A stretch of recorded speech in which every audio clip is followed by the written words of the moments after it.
It seems as though you have a quite strong grasp on your own personal meaning and your own purpose. But what would you say to people out there now who feel as though their life has little meaning, or they don't know what their purpose is, those who feel lost? What would you say to those people? Well, first of all, I think people think they're alone. We're not alone. None of us are alone. Once you have a relationship with God, you find that that is a constant companion.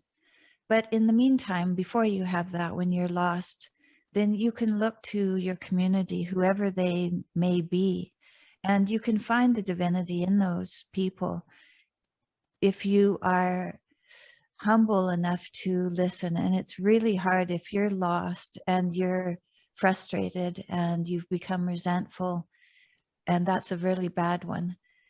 Then it's very difficult to listen and to trust, and so all of these things are necessary. I was reading recently, the Oxford group was a group that AA came from. The Oxford group was religious, and when AA turned away from organized religion because they wanted atheists to be able to come and benefit from the group, I was reading in the Oxford group, and there's something called the Four Absolutes. And the Four Absolutes are something that you can think about and realize if what you're saying is something that's in line with a higher purpose or is steeped in self-will. And when you're steeped in self-will, then it's much more difficult to see any miracles. It's much more difficult to be in a place that's going to show you that things can be better. And so I'll just find the Four Absolutes so that I Please can tell you them. And so there's four of them. The first one is honesty. Is it true or is it false? So when you're speaking and it's not going very well and the person you're speaking to is getting more angry, then you have to think, okay, is what I'm saying, is it honest? Is it true or is it false? Second one, is it unselfish? How will this affect another fellow? Is it pure? Is it right or is it wrong? And is it love? Is it ugly or is it beautiful? And so those are the four absolutes. And I find with me mostly when I say something that hits the wrong way on my husband, it's because I've been selfish. And, it's hard to say. So I'll give you an example. I've been listening to my daughter's podcast, and she interviews all kinds of people that are trying to make their life better. And I was listening to someone, and he was talking about, cold jumps in cold water and how that's beneficial for depression or anxiety. And so my husband wasn't feeling very as well as he has been, and he's been feeling pretty good over the last month. But the other night he was starting to have some symptoms and it was worrying him, and he thought he'd go for a sauna. And I said, and how about you go jump in the lake afterwards? And the lake's getting pretty cold, it's nearly October, but it's refreshing.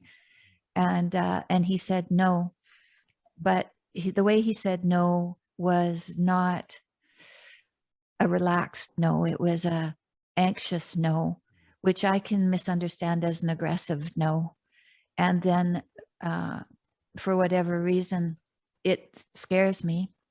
And instead of saying, oh, that scared me, I will say again what I said. Well, maybe just maybe just dip in the water. And then he said no again. And I'm like, well, I've read that no is what he's trying to say.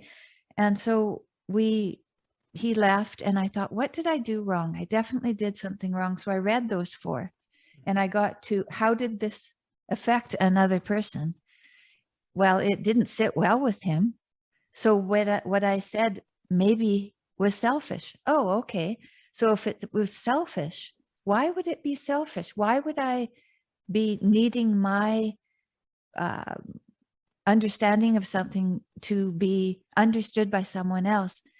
I was coming from a place of fear, but I wasn't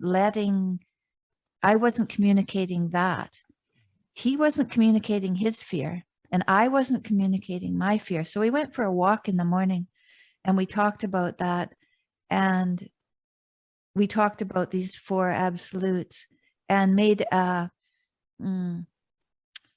effort to agree that it would be better if we could recognize our own feelings, to express our own feelings rather than trying to hide behind anger, intellect, whatever it is that you're trying to hide behind, to admit that you're in a place that's making you uncomfortable is a lot easier for the person you're with. And then there's communication.